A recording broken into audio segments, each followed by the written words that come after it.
débat sur la légalisation du cannabis refait très souvent surface au pays. Le nombre de consommateurs de marijuana est nettement en hausse. On parle d'une augmentation de 70 en 8 ans. L'usage de la drogue se généralise et les Canadiens sont de moins en moins nombreux à considérer la possession de marijuana comme un acte criminel. Dans ce contexte, fumer du pot se fait maintenant parfois en famille. Julie Vaillancourt et Luc Tremblay sont allés voir comment ça se passe. Une bouffée de Marie, c'est bien moins grave qu'un verre d'alcool. Mais je veux pas. Pas ici, en tout cas. Pas quand nos parents sont pas là.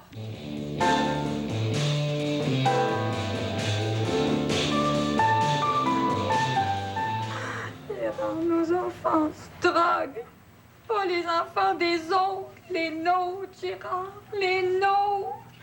Difficile de nos jours d'imaginer des parents aussi catastrophés que Jean et Jeannette à l'idée que leurs enfants fument du cannabis. Après tout, selon une étude du ministère de la Santé du Québec, 40 des adultes ont déjà consommé une drogue illégale, en majeure partie du cannabis. On serait presque d'en prendre la première fois avec nous. Si elle en prend, je pense qu'on est ouvert à ce point-là. Au lieu qu'elle en prenne dans un rave puis qu'elle touche quelqu'un et tout ça, qu'on se pose que ça s'en va, on est mieux lui qu'on soit là. Moi, j'aime mieux en prendre avec mes parents qu'en prendre dans un rave avec tout le monde, là, puis...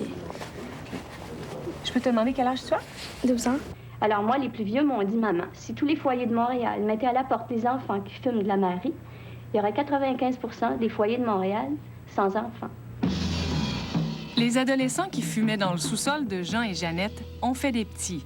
On se retrouve maintenant avec des fumeurs de cannabis devenus parents.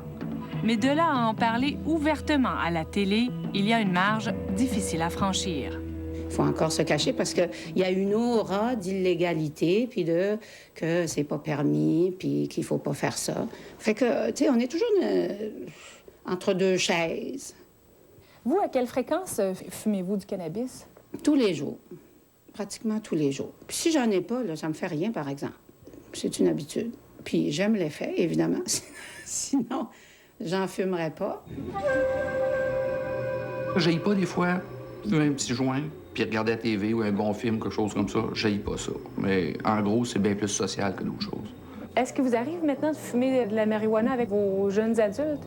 Bon, à l'occasion, je me souviens d'une activité bien spéciale ou un petit party qu'on se fait nous autres mêmes. Si quelqu'un se sent plus à l'aise de fumer un joint que de prendre 2 bières, je m'opposerai pas. Puis si moi-même j'ai le goût de le faire, je le ferai aussi, tu sais. Fait que c'est comme ça plutôt que ça se produit, là.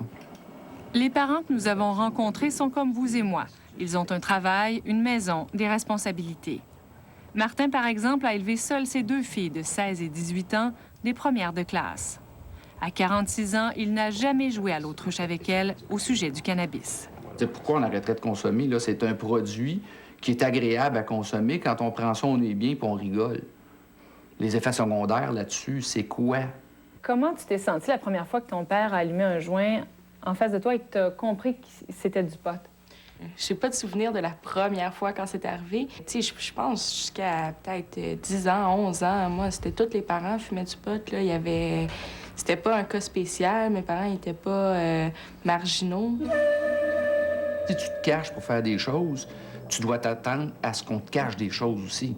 Puis pour moi, il me semble que c'est pas une bonne politique là, pour élever ses enfants, là. À 50 ans, France a tenu à élever sa fille, qui a maintenant 22 ans, dans un climat de confiance et d'honnêteté, avec tout ce que cela comporte. Moi, ma fille, elle m'a vu fumer, mais je l'ai pas incitée à fumer à 9 ans. Hein, c'est la différence entre... À quel âge vous avez commencé à lui en parler? Jamais incité. Mais je sais-tu, moi, à quel âge, quand c'est venu sur le sujet, probablement plutôt vers ces âges de 13-14 ans, là. Quand moi, je prenais une puff, sûrement qu'il y en avait qui se disaient, franchement, elle laisse fumer sa fille avec... Bon, quand souvent, dans ces parties-là, bien, les adultes, bien, ils vont dans une pièce puis ils vont se cacher, les jeunes, tu sais, pour fumer, tandis que moi, bien, j'étais là. Puis, bien oui, j'en prenais une petite puff en passant, puis je me sentais comme dans la gang, là. Ouais. Autre grosse différence.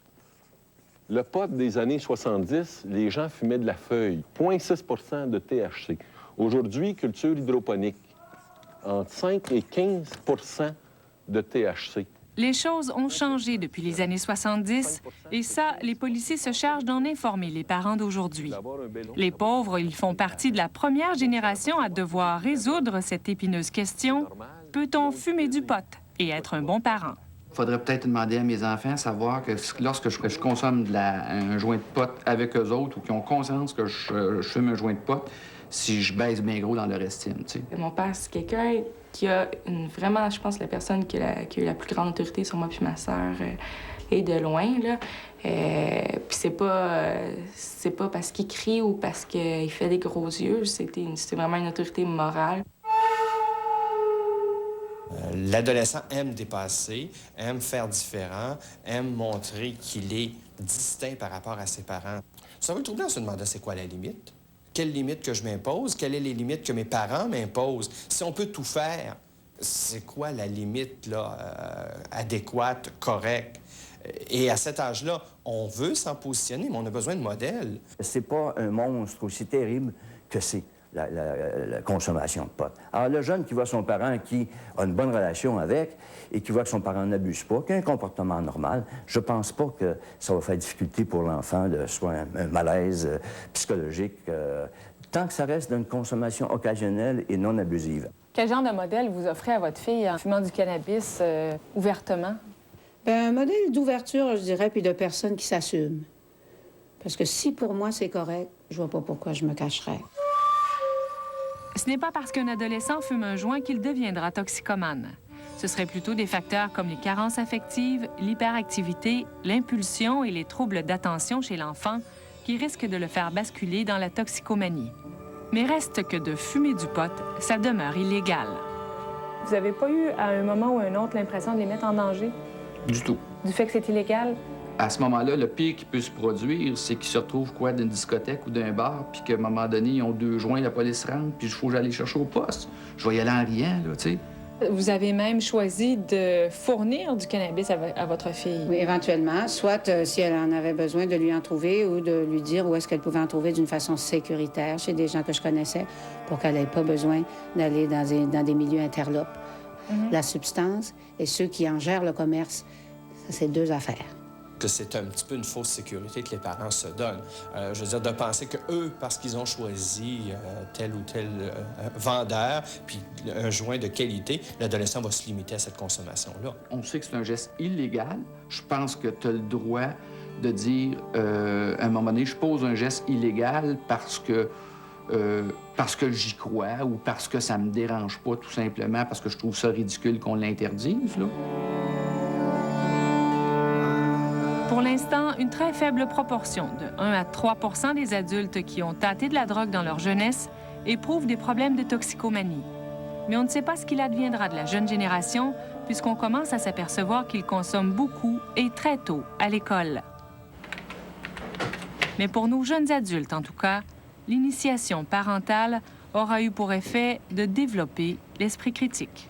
Moi, je fume jamais tout seul. C'est vraiment quand je suis avec des amis. C'est vraiment une occasion de fête. Là. Je fumerais pas un lundi soir en écoutant 4,5. Est-ce que tu fumes encore du cannabis? Non. Parce que j'ai réalisé à un certain âge, à un moment donné, que ça me convenait pas. À un moment donné, j'ai réalisé que moi, ça m'apportait rien. Donc, j'ai arrêté. Toi, si tu as des enfants, comment tu vas agir avec eux au sujet du cannabis? Je sais pas, je vais peut-être laisser leur grand-mère s'occuper de cette partie-là.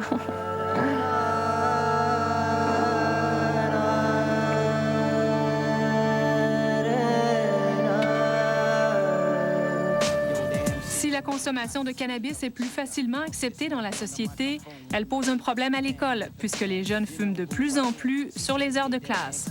Et chez nous, c'est pas la légalité qu'on conteste, c'est l'état de consommation qui fait que nos élèves ne sont plus en état d'apprentissage. Demain soir, au Point. Salut les gars. Univers Chevrolet Oldsmobile. Passation des pouvoirs cette semaine à Québec. Bernard Landry est maintenant président du Parti